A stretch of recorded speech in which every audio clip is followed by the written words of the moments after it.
नमस्कार दोस्तों, मैं हूं श्याम सुंदर और आप देख रहे हैं मैं भी भारत। आदिवासी समाज को अपनी संस्कृति, अपनी भाषा, अपनी बोली और खास जीवन शैली के लिए जाना जाता है। आदिवासी परंपराएं किसी भी परंपराओं की तरह से उनमें कई तरह के बदलाव आते हैं, आते रहे हैं। और ये बदलाव कई बार सकारात्मक होते हैं, कई बार अच्छे होते हैं और कई बदलाव उतने अच्छे नहीं होते हैं। कई बार वो बुराई का रूप भी ले लेते हैं। अलीराजपुर मध्य प्रदेश का एक भील बहुल जिला है, आदिवासी बहुल जिला है। और वहाँ पर समाज के कुछ नेतृत्वकारी लोगों ने अपने समाज में, अपनी परंपराओं में आए कुछ ऐसे बदलावों से लड़ने का फैसला किया है जिनको आप बुराई की श्रेणी में रख सकते हैं। आदिवासी विवाह में डीजे, दारू और दहेज, इस पर पाबंदी लगाने की कोशिश हो रही है। और जो लोग इस अभियान का हिस्सा हैं या जो लोग इस अभियान का नेतृत्व कर रहे हैं, उनमें नितेश अलावा सबसे आगे हैं और वो इस वक्त मेरे साथ मौजूद हैं। नितेश जी, लंबा समय हो गया अब आपको इस आंदोलन को चलाते हुए, इस अभियान को चलाते हुए। और हाल फिलहाल में ऐसा लग रहा है कि आपको सफलता भी मिल रही है और इस अभियान को गति भी मिल रही है। ताजा स्थिति क्या है उसके बारे में अगर आप बता सकें। जो मिशन D3 की जो आप बात कर रहे हैं, कुछ बुराई है जो समाज में परंपरा के साथ साथ में बढ़ती गई है, उसको लेकर आप जब मध्य प्रदेश के अलीराजपुर में आए थे तो मिशन D3 को लेकर आपने कवरेज भी किया था और काफी अच्छा रिस्पॉन्स भी मिला था और आपने देखा भी है जमीनी हकीकत क्या है। तो उस समय शुरुआती रुझान थे वो जब आप आए थे, लेकिन हम लोगों ने उसके बाद में जो काम चालू किया है, अब थोड़ा पेम्पलेट के माध्यम से प्रचार प्रसार सामग्री तय करके लोगों को घर घर, गांव गांव, बलिए तक पहुंचने की कोशिश की हम लोगों ने। और उसका जो हम लोगों ने काम किया है, एक पोस्टर विमोचन के साथ इस बार काम किया है। ये आपने देखा होगा, इस तरह से ये जो मिशन D3 लिखा हुआ है, ये एक पोस्टर डिजाइन किया हमने, जिसमें आप देख सकते हो कि कोल्ड ड्रिंक है, शराब है, डीजे है, दूल्हा दुल्हन दिख रहे हैं, है ना। तो इस पे निषेध, प्रोहिबिट वाला सिग्नल लगा हुआ है, शाइन लगा बना हुआ है। और इसमें हम लोगों ने इस बार विशेष तौर पर संपूर्ण आदिवासी समाज को एक साथ लिया है, जिसमें सभी दल के जनप्रतिनिधि, चाहे वो किसी भी दल का हो, उसको हम लोगों ने संरक्षक की भूमिका में लिया है, क्योंकि वो जिले के जिम्मेदार लोग होते हैं। और छोटी छोटी चीजों के लिए हमारे गांव के जो लोग होते हैं, वो उन पर निर्भर होते हैं और उन्हीं से फोन लगाकर मदद मांगते हैं, इसी प्रकार के काम उनसे लेते हैं। तो हम लोगों ने उनको संरक्षक की भूमिका में लिया। उसके पश्चात में विशिष्ट मार्गदर्शक में जिला प्रशासन, यानी कि माननीय कलेक्टर महोदय, माननीय SP महोदय, दोनों को हम लोगों ने इसमें विशिष्ट मार्गदर्शक में लिया, यानी कि प्रशासन का पूरा सपोर्ट मिला। और विशेष सहयोग में हमारे जितने भी सामाजिक संगठन हैं जो क्षेत्र में काम करते हैं, उनको सबको लिया।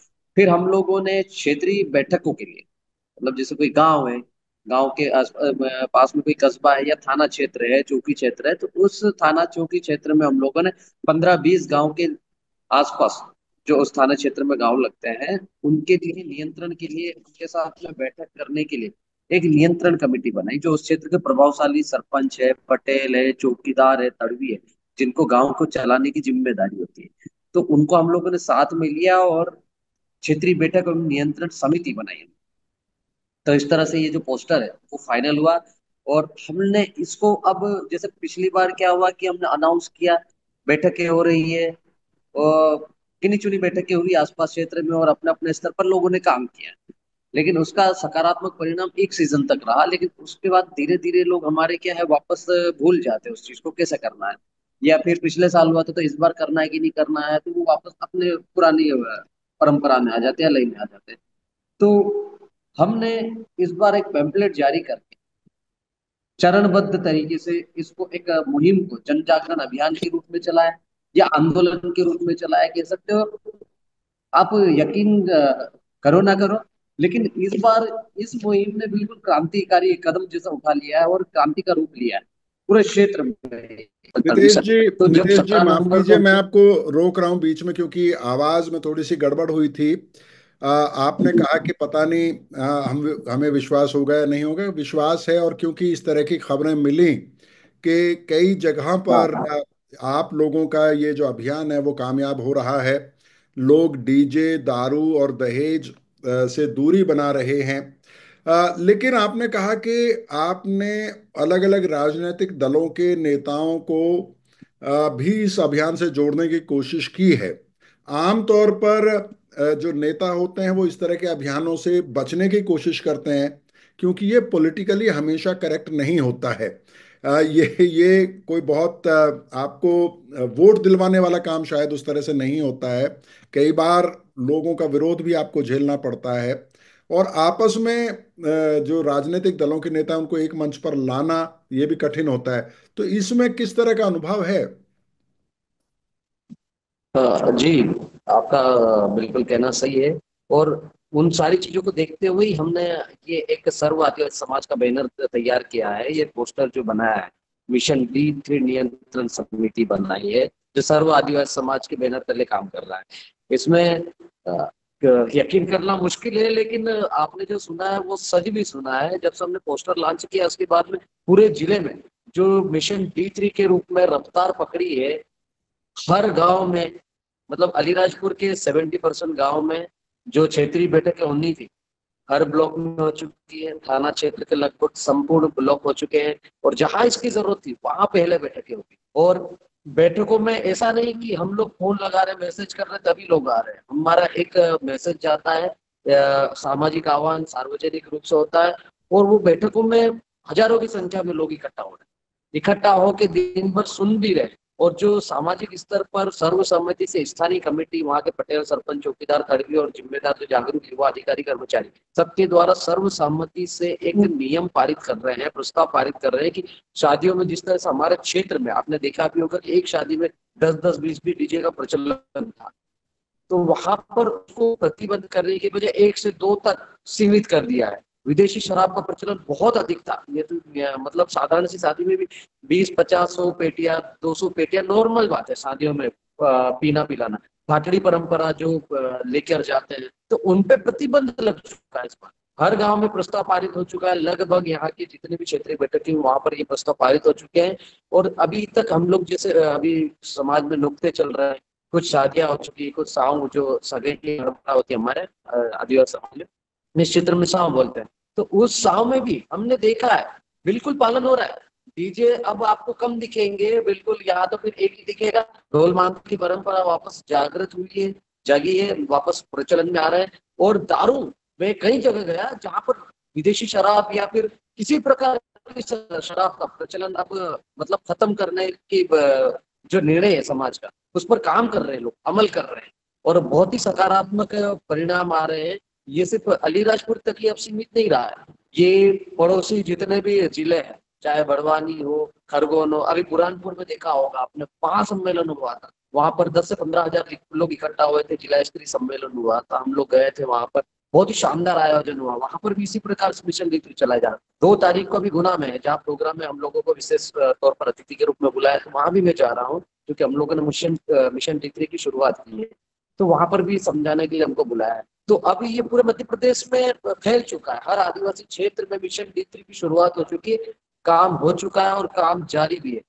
तो ये काफी व्यापक हो गया है ये आंदोलन और ये अभियान। लेकिन जो हमारे जिन्होंने हमारी वो डिटेल्ड रिपोर्ट शायद नहीं देखी हो, उनकी जानकारी के लिए मैं आपसे ये सवाल जरूर पूछूंगा कि आदिवासी परंपरा में शराब का इस्तेमाल होता है, चाहे वो धार्मिक अनुष्ठान हो, शादी विवाह हो, उसके बिना कोई अनुष्ठान पूरा नहीं होता है।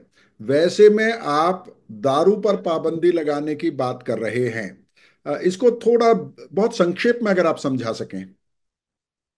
देखिए, आदिवासी समाज में जो शराब है वो महुआ, जो देशी शराब है, उसका धार डालकर किसी भी रीति रिवाज में, संस्कार में, चाहे वो जन्म संस्कार हो या मृत्यु संस्कार तक, इस बीच में जितने भी संस्कार होते हैं उसमें धार डालकर रीत करने की परंपरा है। ना कि विदेशी शराब का प्रचलन है उसमें। लेकिन बीच में हमारे जैसे पढ़े लिखे लोग आए जो बाहर की विदेशी शराब को गांव तक ले गए। अब उसका प्रचलन इस तरह से बढ़ा था, उसके साइड इफेक्ट आप देख सकते हो। तो हमने विदेशी शराब को प्रतिबंधित किया है। देसी महुआ की शराब आपको रीत के लिए 5 लीटर तक, अधिकतम 10 लीटर रखने के प्रावधान किए हैं। और जो तारी है शुद्ध यहाँ के कल्चर में, वो उसका कोई साइड इफेक्ट नहीं है और शरीर के लिए लाभदायक, तो हमने उसको जारी रखा है। उसका उपयोग कर सकते हो, लेकिन उसकी भी लिमिट, सीमा तय की है। जी। तो जो शराब है वो परिवार और समाज के लिए भी एक बुराई बन रही थी, और खास तौर पर जो अंग्रेजी शराब है उस पर आप पाबंदी लगाने की बात कर रहे हैं या उसके प्रचलन को घटाने की बात कर रहे हैं शादियों में। इसके अलावा आप डीजे और देजा, दहेज और डीजे का भी विरोध कर रहे हैं, उसको भी थोड़ा सा अगर एलोबरेट कर पाएं कि ये इतनी बड़ी बुराई कैसे बन गई आदिवासी समाज में। डीजे आदिवासी समाज में कहाँ से घुस गया? देखिए, डीजे का हम लोग विरोध नहीं करते, लेकिन असल में क्या, हमारे समाज की जो संस्कृति है, ढोल मादल है, वो तो विलुप्त की कगार पर हो गया था। दूसरा ये कि जो डीजे का प्रचलन बढ़ा हमारे क्षेत्र में, उसको नियंत्रित कर पाना बहुत ही मुश्किल हो गया था। यानी कि एक नॉर्मल सी शादी में भी आप देखो तो 10 से 15 डीजे, उनके आने का कोई समय नहीं। और डीजे के साथ में यदि औसतन उसका भाड़ा होगा तो 20,000 होगा, 15 से 20,000। फिर उसमें हमारे यहाँ ऐसा तो नहीं कि एक दो लोग ही लेके जा रहा है, पूरा पलिया की पलिया जाता है, गांव के गांव जाता है। तो 3, 4, 8, 10 गाड़ियां करनी पड़ती है उसको ले जाने के लिए। उसका किराया भाड़ा अलग लगता है। फिर बाद में वहां जाते हैं तो साथ में शराब भी लेकर जाते हैं, भाटड़ी जिसको बोलते हैं। तो 8, 10 पेटी वो जो भी ले जाता है, वो शराब भी ले जाता है। फिर पटाखे, फायर शॉट, वहां जाके फायरिंग करनी है, हवा में फायर करना है, फायर शॉट चलाएंगे। तो ये जो एक औसतन डीजे 10 से 20 हजार का था, उसके साथ में किराया भाड़ा उसको लाना ले जाने का 10, 20 हजार वो हो जाता है। फिर दारू 15, 20 हजार की हो जाती है। फिर पटाखे हो जाते हैं। और वहां जिस शादी में जा रहा है, उसके जो रीति रिवाज होती है, उस टाइम पर नहीं पहुंचता, और वो आधी रात को जा रहा है। कोई समय के ठिकाना नहीं, कभी 12 बजे पहुंच रहा है, कभी 3 बजे पहुंच रहा है। और डीजे वहां पर बड़ी मुश्किल से आधे 1 घंटे बजता है, उसके बाद में उसको फ्री कर दिया जाता है और वापस चले जाता है। तो उससे पैसा बर्बाद हो रहा था। और जितने डीजे यदि किसी के यहाँ आप ले जा रहे हो, तो सामने वालों को भी उतने डीजे वहां पर सामने वाले के यहाँ ले जाना पड़ेगा। मतलब जो आदिवासी समाज है वो अर्जी पड़जी वाला, हमारे यहाँ जो भाषा में, आम भाषा में बोलते हैं, पड़जी वाला काम करता है। आप मेरे यहाँ कुछ लेकर आए तो मुझे आपके यहाँ ले जाकर उतारना ही पड़ेगा। तो मेरी शादी में कोई 10 डीजे आए, तो मुझे पक्के से उनके यहाँ ले जाकर देना पड़ेगा। यदि मेरे यहाँ 10 पेटी दारू आई, तो मुझे उनके यहाँ दारू भी ले जाकर रखनी पड़ेगी उतनी। मैंने यदि किसी से देजा लिया इतना, तो मुझे भी उतना उतारना पड़ेगा। तो ये एक सामाजिक बुराई बढ़ती जा रही थी, और उससे खर्च, अतिरिक्त खर्चा, और खर्चे से कर्जा, और कर्ज के तले, बोझ के तले हमारा जो आदिवासी समाज है, वो दबते जा रहा था, मरते जा रहा था, उस पर उभर नहीं पा रहा था। इसलिए उसको उबारने के लिए हमने ये मुहिम चलाई और उसमें डीजे को शामिल। नितेश जी, इस अभियान की कामयाबी के लिए आपने राजनीतिक दल के नेताओं को, पुलिस प्रशासन को, स्थानीय प्रशासन को, जो समाज के और नेता हैं उनको साथ लिया है। लेकिन जितनी मेरी समझ है उसके हिसाब से इस अभियान की कामयाबी के लिए एक और ज़रूरी काम है। जो नौजवान है, आदिवासी नौजवान है, उसका भरोसा जीतना, उसको ये बताना कि ये हमारे समाज की संस्कृति के लिए, परिवार की आर्थिक स्थिति के लिए और उनकी अपनी सेहत के लिए अच्छा नहीं है। कितना आसान या मुश्किल है, ईमानदारी से अपना अनुभव बताइएगा। देखिए, हमारे क्षेत्र में हमारे लोगों को आपने देखा भी, यहाँ की युवा पीढ़ी किस तरह से है, भगोरे में भी आके देखा आपने, और 9 अगस्त में भी आपने देखा। ऐसे ही सामान्य से भी घूम के भी देख लिया, आपको भी अच्छे से पता, अनुभव है इस क्षेत्र का। तो इनको यहाँ पर मनाना काफी मुश्किल काम है। इसके लिए हमने स्थानीय जनप्रतिनिधि, शासन प्रशासन, सबका साथ लेकर इस मुहिम को, अभियान को आगे बढ़ाया।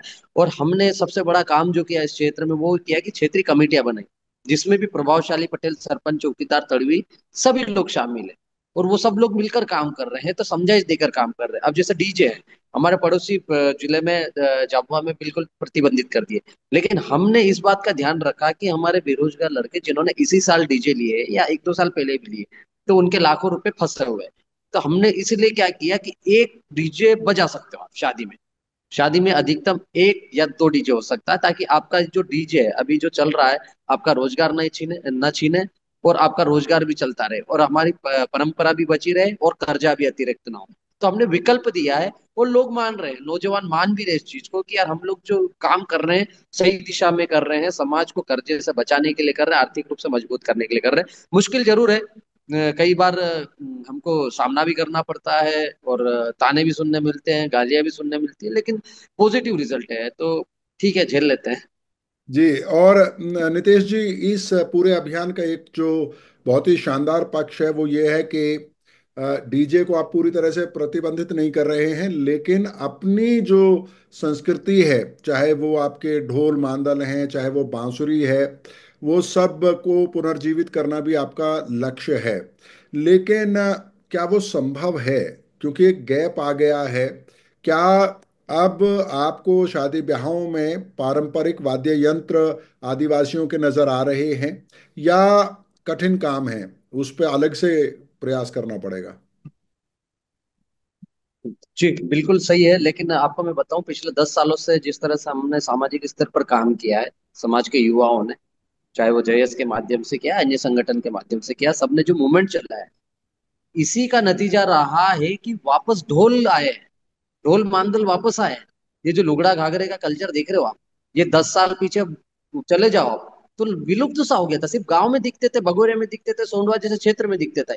आज हमारे क्षेत्र की आईएएस हो, कोई डिप्टी कलेक्टर हो, कोई तहसीलदार हो, कोई एसडीएम हो, कि चपड़ासी हो, कि चौकीदार हो, कि सभी प्रकार की लेडीज है, और वो कल्चरल कपड़ा अपने घर में रखती है और पहनने की कोशिश करती है, और समय समय पर फोटो शूट करा के स्टेटस भी रखती है। तो ये बदलाव हमने किए हैं, और इसी बदलाव के चलते चलते ये ढोल मांदल भी वापस आए हैं, और उनको वापस पुनर्जीवित भी किया है, और पुनर्जीवित होने के साथ साथ में हम उसको आगे भी बढ़ा रहे हैं। अब आपको क्षेत्र में जो विलुप्त होने की कगार पर ये सारी संस्कृति दिख रही थी, वो वापस जिंदी नजर आई। जी, बहुत बहुत शुक्रिया नितेश जी, आपने हमारे लिए समय निकाला। हमारी शुभकामनाएं हैं आपको कि आप अपनी इस कोशिश में कामयाब हों। तो दोस्तों, नितेश अलावा से जो बातचीत हुई उसको सुनकर आप समझ सकते हैं कि ये जो अभियान है ये सिर्फ एक समाज सुधार का अभियान नहीं है। अगर ये अभियान कामयाब होता है तो आदिवासी संस्कृति की रक्षा भी हो सकती है, उसको पुनर्जीवित किया जा सकता है, परिवारों को आर्थिक संकट में फंसने से बचाया जा सकता है, और नौजवानों को की जो बर्बाद होती हुई सेहत है, बर्बाद होता हुआ भविष्य है नशे की वजह से, उससे भी उनको बचाया जा सकता है। तो एक बहुत बड़े लक्ष्य के साथ चलाया जा रहा ये अभियान है, इस उम्मीद के साथ कि ये अभियान कामयाब होगा। आपसे विदा लेते हैं। बहुत बहुत शुक्रिया।